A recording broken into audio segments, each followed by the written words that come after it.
When we play through our animation, you may have noticed the colored line in our timeline, which means that Blender is caching these frames like we've talked about in previous videos. But unlike the other types of physics we've looked at, there's no cache in the physics panel. Now the reason for this is that all rigid bodies in the scene share one single cache, so you can find the settings for the overall rigid body world in the Scene tab.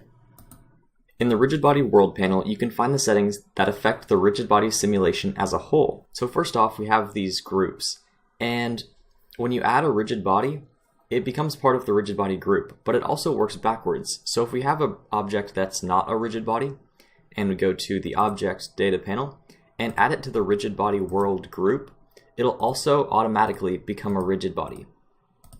And when we remove it from that group, then it'll go back to being a normal object.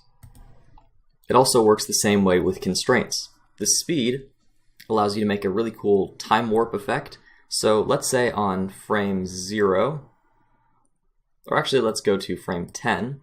Let's key this at 0.1 and hit I to insert a keyframe. And then maybe on frame 11, let's bring this up to 1 and keyframe that again.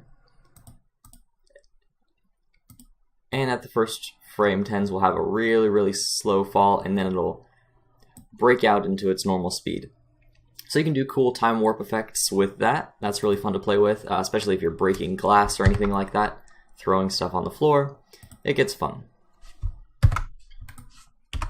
The steps per second is how many times per second Blender will check for collisions. So the faster your objects are moving, the more steps you'll need. If we increase this to something like 15 and we play this back, we're going to see that our simulations are really inaccurate, especially where they collide with other objects. And so the higher you set this, the more accurate it's going to be. The reason for this is that there's times when in between a step, it collides with the floor. So it's actually hitting the floor before it's checking for collisions again. And therefore, it doesn't actually know that it's hit the floor, and so half of it's inside of it, half of it's out, and things just get really messy. So the more often we check, the more stable our simulation is going to be. So 60 is usually a good number, but if you have objects going really fast, I've definitely set it to things like 120, and it still plays back fairly well. Underneath that is the solver iterations, and as we looked at in the last video, that's how many times per step that the constraints are checked. You can also split the impulse, and this just means when two objects collide, sometimes there's an extra buildup of velocity. And so if you want to be as 100% accurate as possible, you can check that. However, it is slightly unstable at times, and so by default it's unchecked, and I've never used it.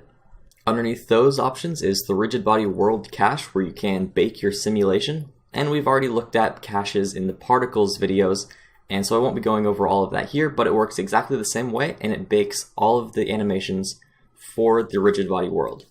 And lastly, we have the rigid body field weights underneath that, and this is where you can independently reduce or increase the effect of gravity and other forces on all of the rigid bodies all at once.